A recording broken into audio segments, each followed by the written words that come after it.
2023 के हवाले से जो पाकिस्तान मुस्लिम लीग नून ये सोच चुकी है कि इस हुकूमत को टाइम देना है या अपना वक्त मुकर्रर कर ले।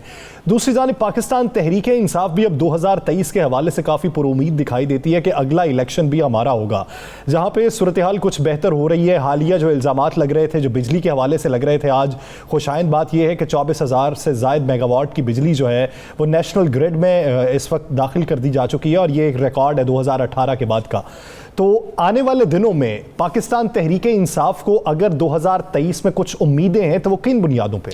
यासर, मैं आपको ये भी आज एक अहम इतला दे दूं। ये अचानक आपने सियासत में देखा इत्तेहाद टूट गए। सियासत में देखा कि मियाँ शहबाज शरीफ साहब की तरफ से हो, बिलावल भुट्टो जरदारी साहब की तरफ से हो, मरीम साहबा की तरफ से हो, मौलाना साहब की तरफ से हो, ये फौरी मुतालबा जो है वो दम तोड़ने लगा है कि आज ही हुकूमत को ख़त्म कर दो। गुफ्तगू तक है, लेकिन वो जो एक जाहो जलाल था, वो जो एक चढ़ाई का मूड था, जो एक अवामी कंपेन बनाने का मूड था, वो ख़त्म हो गया। उसके पीछे तीन चीज़ें हैं। पीटीआई क्यों इतनी मुतमिन है? देखें, पीटीआई को बड़ा मुश्किल हालात मिले, बड़ा माशी मुश्किलात थी, बड़ा था, कर्जे थे, कोरोना आ गया, बहुत सी चीज़ें ऐसी आ गई और उसके साथ ही अचानक कोरोना के बाद दोबारा इंडस्ट्री जब चलना शुरू हुई तो बहुत अच्छी ग्रोथ शुरू हो गई। अब ग्रोथ शुरू होने के बाद आपको पता है, मैं आपको एक बड़ी खबर दे दूँ, 6 सर्वे कराए गए यासर, न्यूट्रल तरीके से 6 सर्वे कराए गए पीटीआई की तरफ से। 6 सर्वों के अलावा कुछ अहम अदारों की रिपोर्टें भी गईं। तो उनमें यह हैरत अंगेज तौर पर यह चीज़ सामने आई कि पाकिस्तान की हिस्ट्री में पहली दफ़ा जो ज़री शोबा है, जिसे हम ज़राअत से तल्लुक़ रखने वाले जो लोग हैं, वो इस हुकूमत से इस कदर खुश हैं कि जिन देहातों के अंदर, जिन जगहों पर यह डिस्कस होता था बरादरी को वोट देना है, ग्रुपों को वोट देना है, अब वहाँ कहा जाता है कि इस हुकूमत का कोई भी उम्मीदवार खड़ा होगा हम उसको वोट देंगे। उस सर्वे में लिखा गया है कि जहाँ कभी पार्टी अहमियत नहीं रखती थी, अब वहाँ कहा जा रहा है कि वो ज़िम्मेदार आम किसान कह रहे हैं जनाब मैं खुशहाल हो गया हूँ और मुझे जितने पैसे इस दौरे हुकूमत में मिले हैं इतने पहले नहीं मिले थे। अगर हकीकत हम देखें, बात तो यही है, कपाह की कीमत ले लें, गंदम की ले लें, शुगर की ले लें, गन्ने की कीमत ले लें, किसी चीज़ की कीमत ले लें, वो पहले से बहुत अच्छी है और उसका डायरेक्ट जो जा रहा है, पैसे जा रहे हैं वो एक आम किसान को जा रहे हैं, ज़िम्मेदार को जा रहे हैं। तो ये इससे इनका वोट बैंक हो। उसके बाद इन्होंने बाकायदा जो बाकी सर्वे कराए तो शहरों के अंदर इन्हें यह पता चला कि शहरों के अंदर सियासी तौर पर तो इनकी मुखालफत हो रही है, लेकिन पहले से ज़्यादा बेहतर पोजीशन है आम शहरी की।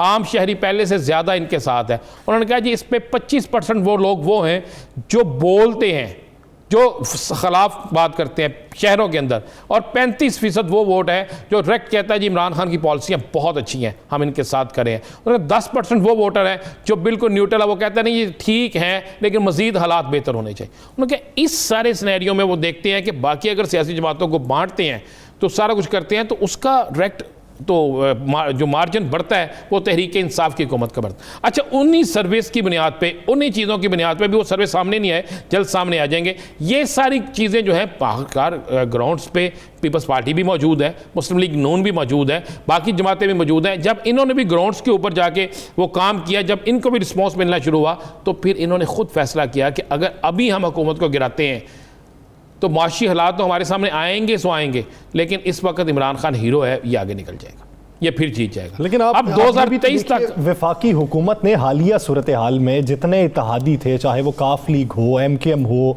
या बलोचिस्तान की सूरत हाल हो, उस पर ओवरकम किस तरीके से किया। अब MKM भी नहीं बोलती, काफ लीग के हवाले से जो खदशात थे वो भी दूर हो चुके, बलोचिस्तान के हवाले से वो एक तकरीब ने कुछ रफू चक्कर कर दिया मामला।